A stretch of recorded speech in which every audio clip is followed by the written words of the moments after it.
আরে বিন্দু মাসি যে কি খবর? আপনি তো আর এখন বিন্দু মাসির হাতের পান খেতে আসেন না, তাই বাড়ি বয়ে আপনাকে পান খাওয়াতে এলাম। সম্পর্কটা এখানেই শেষ করে দিলেন সামন্ত মশাই? এ তুমি কি বলছো মাসি? তোমার সঙ্গে আমার সম্পর্ক কি আজকের? আমি আগে যেমন তোমায় ভালোবাসতাম এখনো তেমনি ভালোবাসি। এর চেয়ে বেশি বলার আগে আপনার লোকদের সরে যেতে বলুন শান্ত মশাই। দেখলে তোমার সঙ্গে আমার সম্পর্কটা এখনো কেমন মধুর। গার্ডদের সামনে তুমি আমায় গালাগাল দিলে না। এবার দেব। আমি জীবনে অনেক হারামি দেখেছি, কিন্তু আপনার মতো এক পিসও দেখিনি। এই যে সাদা ধুতি পাঞ্জাবি পরে মন্ত্রী হয়ে হিল্লি দিল্লি ঘুরে বেড়াচ্ছেন, কার জন্যে? আমার জন্যে, এই বিন্দুবাসীর জন্যে।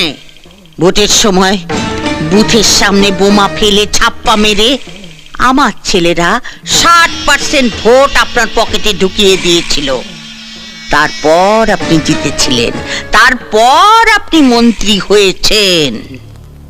আমি কি সে কথা একবারও অস্বীকার করেছি মাসি? চুপ হারামজাদা, আগে আমাকে শেষ করতে দে। আমাকে কথা দিয়েও টিকিটটা বাবলু কোলেকে পাইয়ে দিলি। বাবলু আর বড় কাছে মই লাগিয়েছিল।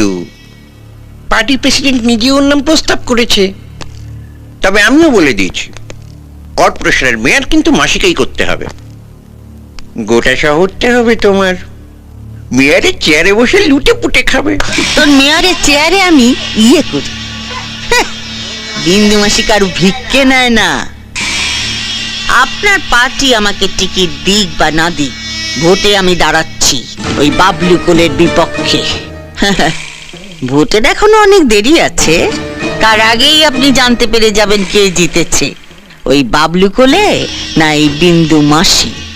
তারপর দেখ কেমন লাগে।